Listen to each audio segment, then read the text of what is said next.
감사합니다. 이제 말씀을 보시겠습니다. 예레미야서 있는 말씀, 예레미야 20장 7절부터 11절까지입니다.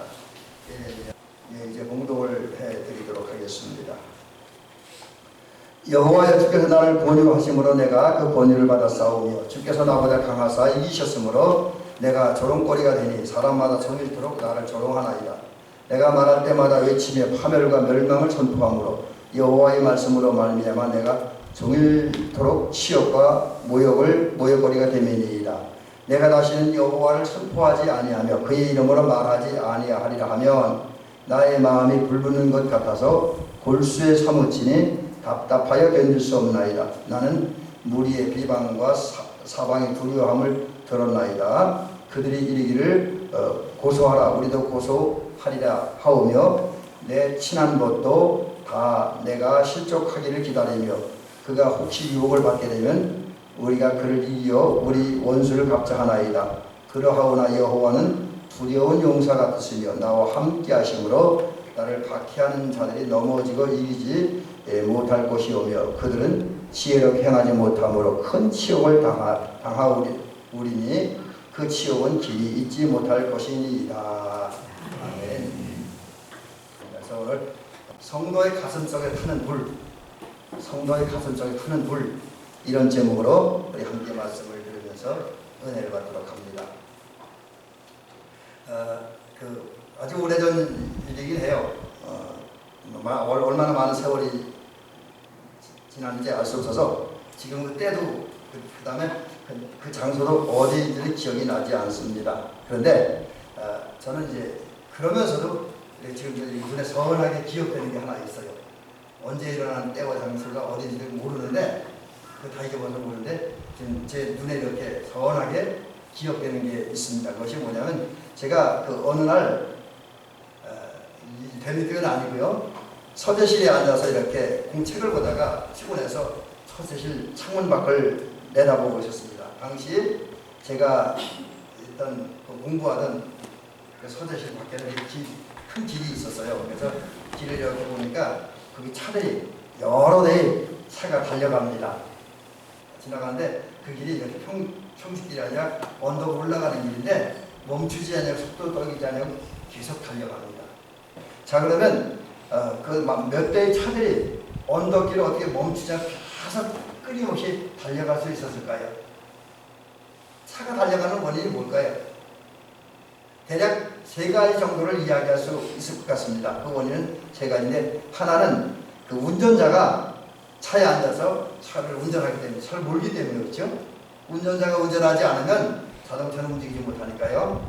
운전자가 이제 핸들을 조작을 하고 또 가속 페달을 계속 밟아 가니까 이제 자동차가 언덕을 그냥 힘차게 올라갑니다. 또 하나는 자동차가 달리는 원인이 뭐냐면, 저기 엔진이 있었는데 엔진이 그 차 속에서 계속 돌고 있었기 때문에 엔진이 멈추면 차 안 가잖아요, 그렇죠? 그 다음에 오늘 진짜 제가 말씀드린 중요한 원인이 여기 있는데, 아무리 엔진이 있어도 그 엔진에 뭔가가 없으면 안 돌아가잖아요. 엔진이 돌아가려면 기름이 채워져 있어야 됩니다. 그 연료통에 기름이 넉넉하게 채워져 있어야 되고, 연료통에 채워진 기름이 그 설치된 통로를 통해서 엔진으로 적절하게 전달돼야 되고, 또 엔진 그 부분에 가서 그 기름이 잘 연소돼야, 쉬운 말로 타야 엔진이 돌아가고, 그 엔진이 돌아가야 차가 이제 언덕이든 아니 평지든 잘 달릴 수 있습니다. 멈추지 않고요. 자, 그렇다고 한다면 이것이 차에만 해당되는 얘기냐? 여러분, 건강한 차, 고장나지 않은 차, 또 모두 달릴 수 있는 조건이 갖추어진 차는 끊임없이 달려갑니다. 그래서 아무리 좋은 차라도 달려야 차죠. 달리지 않는 건 차가 아니에요. 그건 고물이죠. 고물입니다. 고철덩어리입니다. 잘 달려야 차입니다. 마찬가지 그리스도인도 움직여야 됩니다. 활동을 해야 돼요. 여러분, 우리 성도들도 움직여야 돼요. 활동을 해야 돼요. 진정 살아있는 그리스도인, 이게 좀 더 구체적으로 얘기하면 진짜 믿음 있는 그리스도인, 진짜 주님을 사랑하는 성도는 움직여야 됩니다. 흔들리지 않은 믿음, 견고한 믿음, 건전한 믿음, 굳센 믿음, 또 갈라디아서 5장 6절에 표현되고 제가 요즘 종종 사용하는 사랑으로 역사하는 믿음을 가진 사람들은 그 믿음으로 움직여야 됩니다. 믿음을 가지고 움직임이 있어야 그 성도가 살아있는 성도이고 그 성도가 진정한 그리스도인입니다. 여러분, 교회를 아무리 오래 다녔고 아무리 교회에서 귀한 직분을 받았다 할지라도 믿음으로 움직이지 않는다면, 믿음의 활동이 없다고 한다면 그분은 명목상의 그리스도인, 아니면 죽은 성도. 야고보서 2장 4절에도 행함이 없는 믿음은 그 자체가 죽은 것이라고 주님 말씀하셨습니다. 행함이 없는 것, 움직임이 없는 건 죽은 믿음입니다. 우리는 움직여야 돼요. 주님과 교회를 위해서, 적어도 믿음의 사람들이라면 주님과 교회를 위해서 움직여야 됩니다. 또 큰 틀에서 볼 때는 선교를 하고, 또 작게 개인적으로 볼 때는 전도를 해서 영혼 구원을 이루기 위해 나 아닌 다른 사람의 영혼을 구원하기 위해서 움직여야 됩니다. 활동해야 돼요. 또 주님을 사랑하고 사람을 사랑하고 주님을 섬기고 사람을 섬기기 위해서 움직여야 됩니다. 활동해야 돼요. 그 섬김과 사랑의 활동이 있어야 됩니다. 그래야 진정한 그리스도입니다. 또 제가 요즘 가장 큰 비중을 두고 강조하고 있는 하나님 나라가 내 안에서 시작해서 우리 가정으로, 우리 교회 안으로, 우리 마을 안으로, 우리 지역 안으로 확장되게 하기 위해서 하나님 나라 확장을 해서 움직이는, 활동하는 그런 성도가 될 때 진정한 성도, 진정한 그리스도인이라고 하는 거죠. 우리 대명교 성도들은 이러한 성도들이 되시기를 주의 이름으로 부탁을 드립니다. 죽은 그리스도인, 명목상의 그리스도인. 또 저희들 젊었을 때 우리 주변에 있는 목사님 농담 삼아서 웃으면서 했던 무늬만 그리스도인 되지 않고 살아있는 그리스도인, 진정한 그리스도인, 진정한 예수님 되기 위해서 우리 믿음으로 움직이는 그런 저와 여러분 되어주시기를 주의 이름으로 간절히 부탁합니다. 자, 그러면 성도들에게 움직임을 가능하게 하는 게 뭐냐? 여러분, 우리가 믿음을 가지고 교회를 위해서, 주님을 위해서 봉사하게 움직이고, 영혼 구원을 위해서 움직이고, 또 하나님 나라 확장을 위해서 움직이고, 사랑을 위해서 움직이려면 그 안에 에너지가 있어야 돼요. 뭐가 있어야 돼요. 여러분, 조금 전에 말씀드린 것처럼 자동차가 도로 위를 달리려면 기름이 필요하잖아요. 그와 마찬가지로 성도들이 믿음의 활동을 하려면, 봉사도 하고 섬기기도 하려면 성도 안에 기름이 채워져야 됩니다. 기름이 있어야 돼요. 성도 안에 기름이 없으면 성도는 아무리 마음이 원해도, 생각이 원해도 움직일 수가 없습니다. 주님을 위해서, 교회를 위해서 어떤 일도 할 수가 없어요. 성도 안에 기름이 채워질 때 움직일 수가 있습니다. 자, 그렇다고 한다면 성도를 움직이게 하는 기름은 뭡니까? 적어도 그것은 이제 오늘 본문에 의하면 성도의 가슴 속에서 타오르는 불이 있어야 돼요. 불. 저와 여러분들의 불이 타야 돼요. 결국 자동차도 거의 자동차를 움직이게 하는 원인은 자동차 안에서 연료가 타야만 가는 거예요. 연료가 타야 됩니다. 연료가 타서 불이 올라와야 돼요. 마찬가지로 저와 여러분들이 주님을 위해서, 교회를 위해서, 또 나의 영적 유익을 위해서, 또 내가 은혜 받기 위해서, 복 받기 위해서 움직이려면 내 안으로 불이 타올라야 돼요. 여러분, 우리 안에서 불이 타오를 때에 우리는 열정을 내서 뜨거운 성도가 돼요. 열정, 뜨거운. 그 분명한 목표를 가질 수가 있습니다. 내 안에 불이 타올라야, 불이 활발 타올라야 내가 주님을 위해 무언가를 하겠다는 어떤 목표도 세워지고 그 목표를 반드시 이루어야 되겠다는 뜨거운 열정과 열망, 열정 있는 성도가 될 수가 있습니다. 또 불이 타올라야 멈출 수 없는 추진력을 갖습니다. 여러분, 이 추진력이 중요한 것 같아요. 이 추진력이 없으면 아무리 좋은 것이 갖춰졌다 할지라도 그 좋은 무기들이 무용지물이 돼요. 추진력은 뭐 움직이게 하는 거. 근데 우리를 성도들을 움직이게 하는 게 불입니다. 불은 우리 열정도 주고 목표도 주지만 그 열정과 목표를 이루기 위해서 움직이게 만드는 게 불 같아요. 그래서 우리 안에 불이 있어야 합니다. 자, 그러면 우리에게 열정과 목표를 주는, 그리고 멈출 수 없는 추진력을 주는 불이 뭡니까? 성령입니다. 그게 성령이에요. 여러분, 성령은 성경에 여러 가지로 표현되어져 있습니다. 근데 많은 곳에서 또 많은 분들이 성령을 이야기할 때 불로 많이 이야기합니다. 불 같은 성령. 우리 찬송가에도 불길 같은 수성령이라고 했잖아요. 물론 성령은 다른 것으로 이제 뭐 고해사로도 표현되기도 하고 바람으로도 표현되기도 하고 이제 또 그 외에 여러 가지 다른 표현도 있습니다. 근데 그래도 많이 이제 표현되는 게 불 같은 성령. 성령이 불로 많이 표현되어졌다라고 하는 것은 성령의 상징하는 표징 중에 하나가, 징표 중에 하나가 불이다라는 거죠. 그래서 성령의 불이 우리가 안에 타오를 때 우리는 활동합니다. 내 영적 생활을 위해서, 우리 가족의 영혼 구원을 위해서, 가족 복음화를 위해서, 교회의 발전과 성장을 위해서, 하나님 나라 확장을 위해서, 사랑과 성지의 삶을 위해서 활동하게 되어집니다. 우리 속에서 불이 타오르는 게 중요해요. 자, 이제 그것을 오늘 본문을 통해서 한번 증명해 보려고 합니다. 여러분, 사람 속에서 불이 타오를 때, 특별히 성도 속에서 성령의 불이 타오를 때만 활동할 수 있다는 사실을 오늘 우리가 읽은 예레미야 20장 7절부터 11절을 통해 발견합니다. 곧 예레미야 선지자를 통해 발견합니다. 예레미야는 결국 저 어떤 상상의 세계, 신비의 세계 속에서 살았던 그리고 그런 세계 속에서 활동했던 선지자가 아니라 이스라엘, 정확히 남쪽 유다 나라 속에서 활동했던 예언자예요. 그래서 제가 이 자막에 뭐라고 달았냐면 시간과 역사와 사건 속에서 하나님과 유대를 위해 헌신하며 활동했던 예언자라고 하는 거지요. 쉽게 얘기하면 한 시대 속에서 사람들이 살고 있는 삶의 현장에서 이제 예레미야 선지자는 하나님의 말씀을 전합니다. 예언자로서 일생을 살아갔습니다. 이런 예레미야에 대해서 잠깐 살펴보면 예레미야는 아나돗이라고 하는 그 유다 땅 예루살렘 북쪽에 있는 곳으로 알려져 있는데 아나돗에서 태어났고요. 그 아버지는 제사장 hil기야입니다. 그래서 아나돗에서 제사장 hil기야의 아들로 태어났습니다.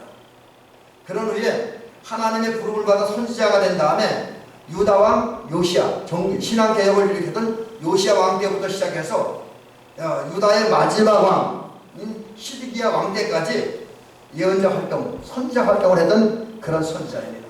그런데 이 예레미야가 살았고 활동하던 그런 시대적 상황을 보니까 유다가 상당히 어려운 시기였었습니다. 우선 국제적으로 볼 때 이제 북쪽에는 바벨론이 있었고 또 이제 유다 남쪽에는 애굽이 있었습니다. 근데 이들이 좀 더 많은 국토를 차지하고 나라를 국력을 확장시키기 위해서 바벨론은 남쪽으로 이제 남하정치에서 남쪽 지역을 정복해 내려옵니다.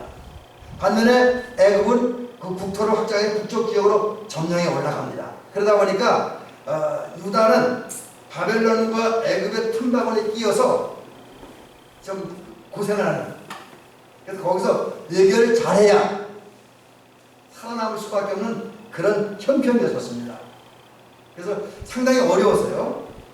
그렇다고 유다가 막강한 군사력이라든지 경제력이라든지 과학을 같은 그런 나라는 전혀 아니었었으니까요. 또 그 유다 내적으로는 많은 백성들이 하나님을 섬기지 아니하고 우상을 숭배합니다. 우상을 숭배하는 결과 자연적으로 나타나는 현상이 도덕적인 타락을 가져고 윤리적인 문란을 가지고 각종 불법과 불의가 성행합니다. 그래서 지금 유다는 내적으로 외적으로 굉장히 큰 시련과 어려움을 겪고 있습니다. 통전등화의 운명에 놓여 있었습니다. 이런 시대에 예레미야는 활동을 합니다. 하나님에 의해서 선지자로, 곧 다른 말로 예언자, 곧 하나님의 말씀을 전하는 자로 선택받고 부름받고 그리고 예언자가 되어서 활동을 합니다. 하나님의 말씀을 전하면서 이스라엘의 구원을 위해서, 이스라엘의 해방을 위해서 일하는 선지자가 됩니다. 왜 그것이 가능해요? 하나님께서 그 시대에 그 이스라엘, 특별히 내외적으로 어려움과 고난을 당한 유다에게 은혜를 주시기 위해서 예레미야라고 하는 선지자를 선택하고 예레미야를 통해서 일하시기 때문에 예레미야는 결국 이제 어려운 시대에 선택을 받고 부름받고 세우심 받고 주의 일을 하는 사람들이 됐습니다. 근데 여기 또 중요한 사실이 뭐냐 하면 이 예레미야라고 하는 이름은 낮추라는 뜻이에요. 그런 의미와 같이 하나님은 예레미야를 철저히 낮추셨어요. 여러분, 하나님은 어떤 사람을 선택하고 사용하실 때 그냥 쓰시지 않아요. 철저히 훈련하십니다. 근데 그 훈련 중에 하나가 그를 낮춰요. 인간적이고 세속적인 것, 자기중심적인 다 벗어버리고 하나님을 의지할 수밖에 없는 사람으로 만들어 놓으십니다. 그러기 위해서 그 자존심을 깎아내리고 그 가지고 재능을 깎아내리고 다 깎아내리고 다 낮추어요. 철저히 아주 밑바닥까지 내려오게 하신 다음에 그의 능력을 주고 힘을 주고 사용합니다. 그래서 하나님은 예레미야를 철저하게 낮추신 다음에 그의 입에 말씀을 막으십니다. 그의 성경은 그의 예레미야 입에 하나님께서 말씀을 두셨어요. 그래서 예레미야의 머리와 가슴과 이쪽에는 하나님의 말씀으로 가르쳐지게 해주셨습니다. 낮추신다. 그리고 지혜형을 주셨어요. 어떻게 하면 하나님의 말씀을 따라 살고 그 결과로 이 위기에서 벗어날 것인가 하는 그 깨닫는 지혜를 주셨습니다. 이러한 은사를 받고 이러한 하나님의 은혜를 체험한 예레미야에게 그는 유다의 선지자가 된 다음에 평생 동안 하나님의 말씀을 전했는데 이 말씀이 사실은 부담스러운 말씀이었어요. 여러분, 예레미야서를 쭉 읽어보면 예레미야가 많은 말씀을 유다를 향해서 외치는데 주제는 두 가지입니다. 이렇게 살다간 하나님의 심판을 받는다. 그래서 예레미야는 실제로 유다는 망할 것이라고 얘기를 해요. 그리고 그러나 그 심판으로 끝나는 것이 아니라 심판 이후에 하나님의 구원의 역사가 있을 것이라는 주제로 평생 동안 하나님의 말씀을 전합니다. 여러분, 이거 중요한 사실이 있습니다. 이제 예레미야의 다음 얘기를 들어가기 때문에 여기서 우리가 의미를 한번 찾아보고자 하는데, 하나님은 그 옛날에는 유다 시대에는 예레미야라고 하는 선지자를 통해서 위기를 만난 그 이스라엘을 구원하기 위해서, 그들에게 은혜를 끼치기 위해서, 그들에게 복을 주기 위해서 예레미야를 통해서 하나님의 말씀을 선포하셨습니다. 그들에게 구원의 길, 생명의 길, 복된 길을 알려주셨습니다. 이 하나님은 오늘은 우리를 통해서 역사하십니다. 여러분, 하나님은 유다 시대에는 예레미야 선지자를 통해서 역사하신 것처럼 오늘 2023년도에는 오늘 여기 나와 예배하는, 그리고 예배드리는 위해 하나님의 말씀을 기하고 그 말씀대로 살아가는 저와 우리 장로님과 우리 권사님들을 위해서, 권사님들 통해서 일하시고 역사하신다는 사실을 기억하시기 바랍니다. 하나님은 이 시대에 우리를 통해서, 이 시대를 향한, 우리를 향한 당신의 큰 사랑, 독생자까지 아낌없이 주시는 그 사랑, 그 무엇보다 큰 사랑을 주신다는 사실을 우리를 통해 드러내십니다.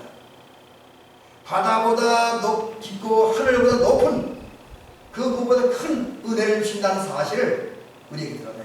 그리고 그 결과로 우리가 모든 억압과 착취와 저주와 사망과 그 다음에 모든 질병과 고난과 기타 여러 가지에서 벗어나서 진정한 자유를 주고 누리게 하는 구원을 드러내시고 선포하시고 실제로 그것들이 우리의 것이 되게 합니다.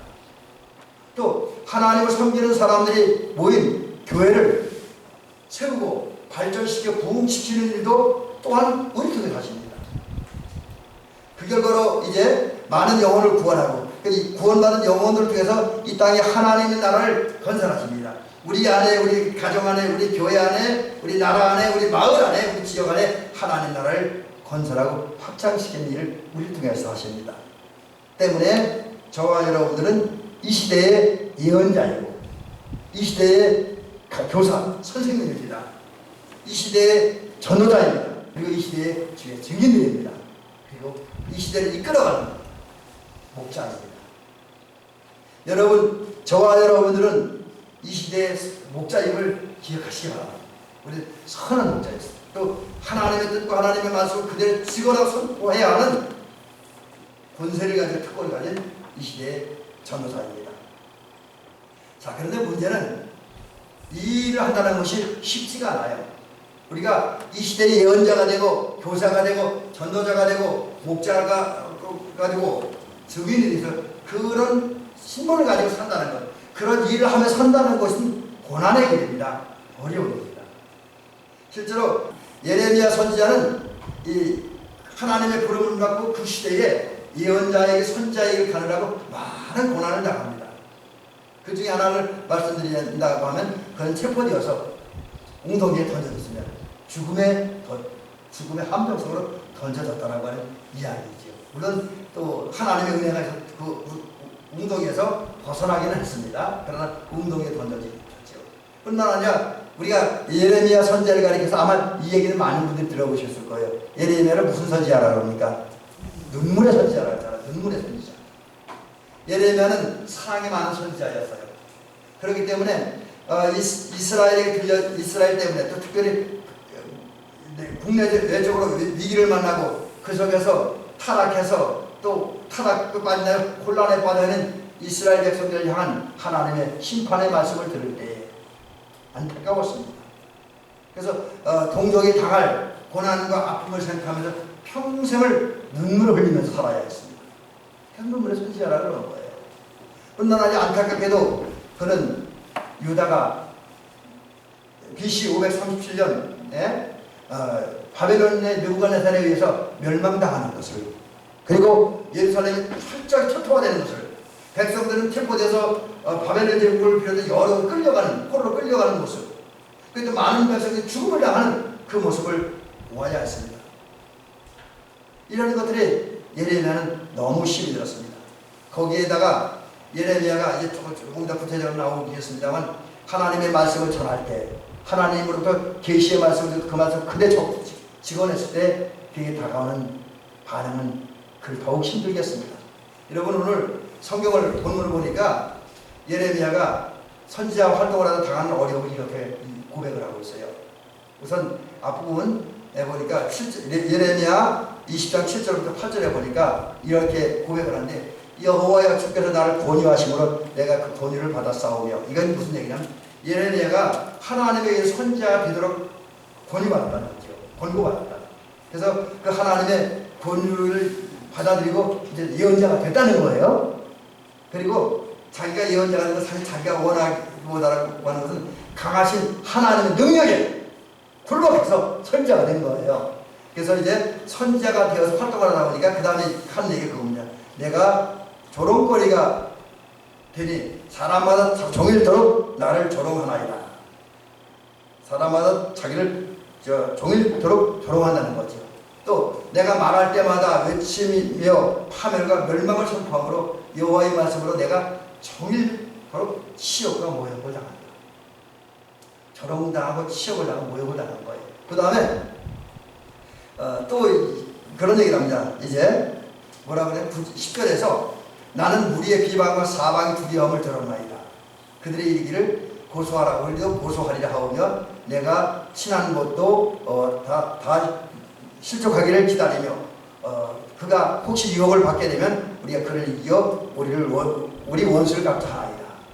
한마디로 이 얘기 정리하면 예레미야는 하나님으로부터 말씀을 전할 때마다 다가온 반응이 한 번도 긍정적이거나 한 번도 희망적이지 않았다고 하는 거죠.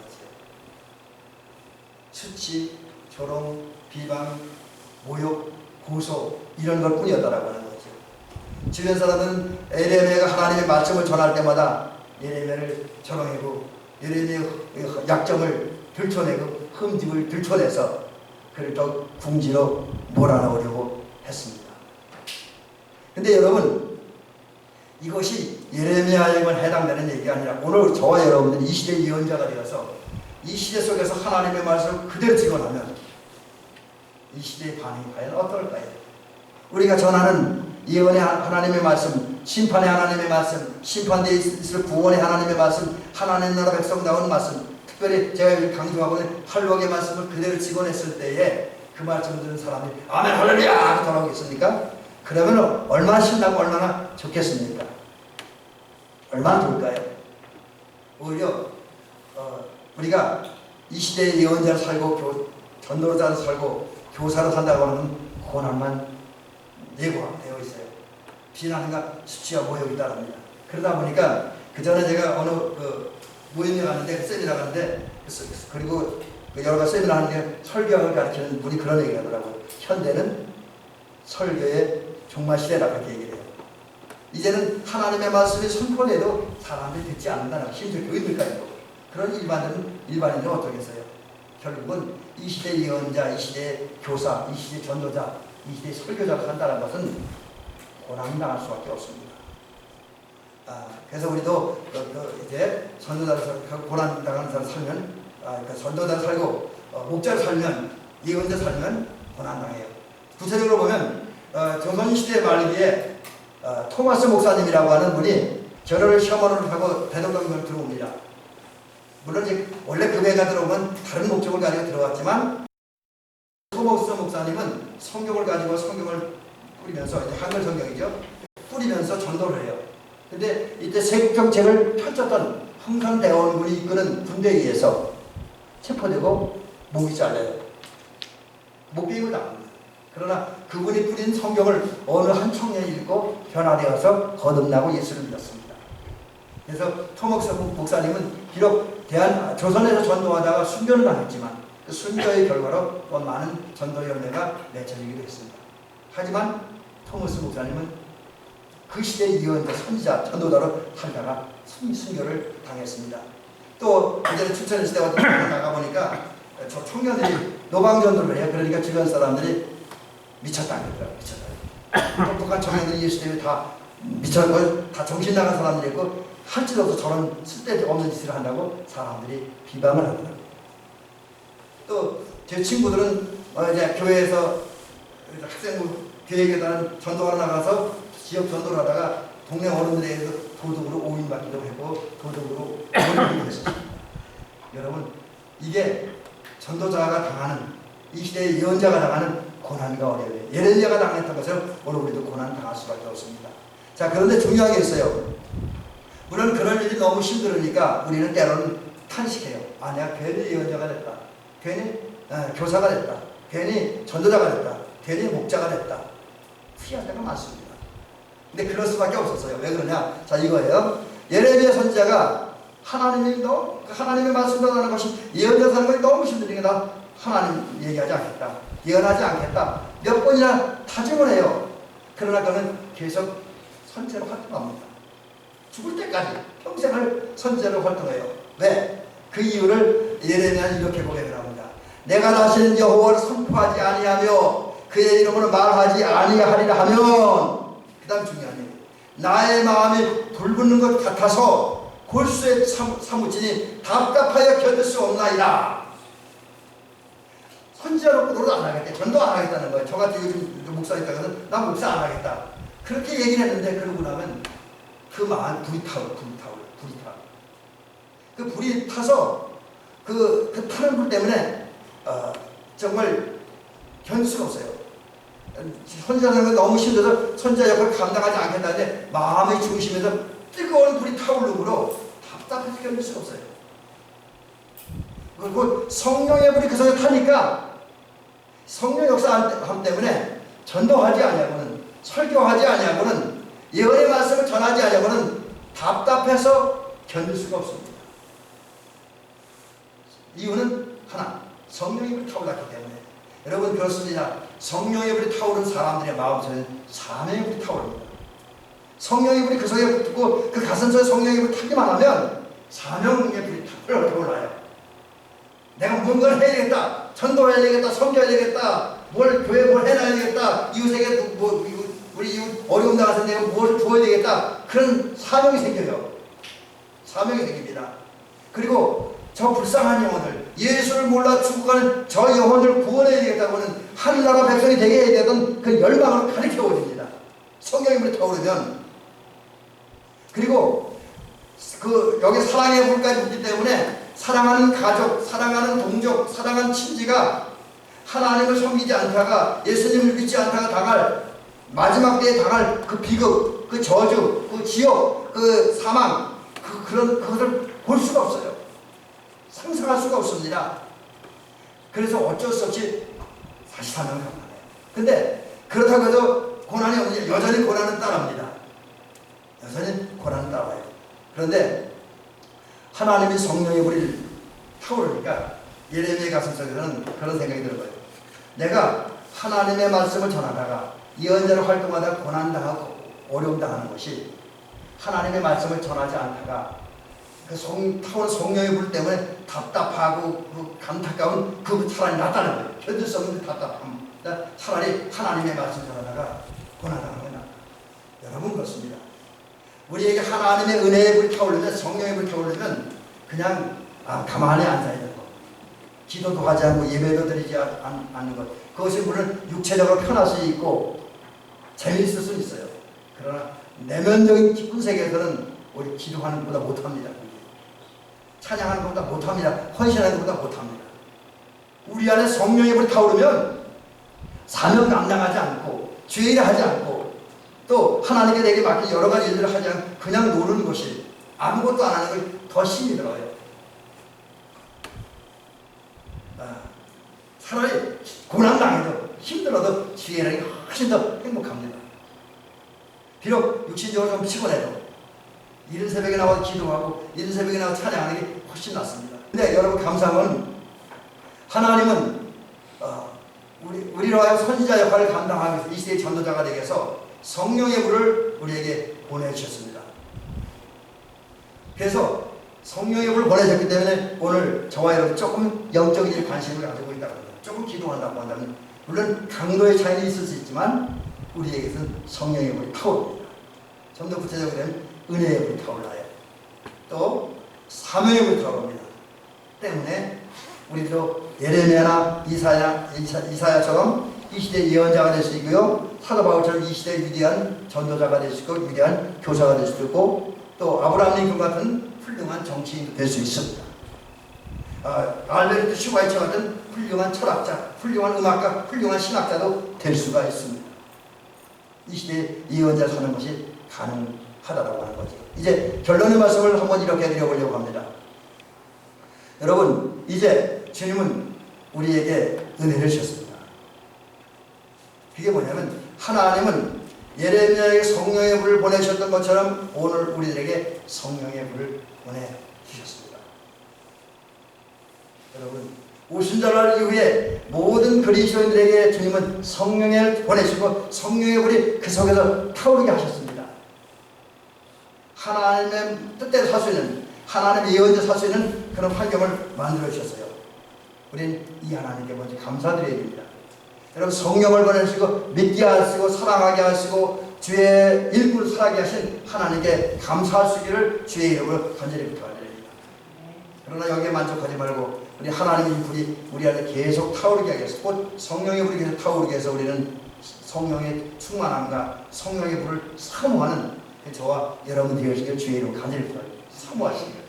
그래서 여러분 안에 성령의 불이 타오르면 그날 그 시간 그 사건을 사모하시기 바랍니다. 기다리시기 바랍니다. 그리고 이하여 그 일 위하여 기도하시고 또 더 나아가 우리는 이제 성령의 불이 계속 타오르기 위해서 우리는 지난주에 이 말씀을 들었긴 했지만 성경을 읽고 듣고 묵상하고 순종하는 데 열심을 내시길 바랍니다. 그리고 하나님 정한 그런 예배 시간에 하나님 앞에 나와서 우리 몸을 한제물로 드려서 하나님 기뻐하는 영적 예배를 드리시고요. 또 삶의 현장에 가서 주님의 마음, 주님의 사랑을 가지고 하나님을 사랑하고 사람을 사랑하는, 그리고 그 마음으로 하나님과 사람을 섬기는 삶을 살아가는, 사랑과 섬김을 실천하는 성도들이 되어지기를 주의 이름으로 간절히 부탁드립니다. 그래서 이 시대의 예언자, 이 시대의 전도자, 이 시대의 증인, 이 시대의 목자의 사명을 다하는, 이것을 이제 적극적으로 활동하는, 그리고 그 사명을 다하는 저와 여러분들이 되어지기를 주의 이름으로 축원합니다.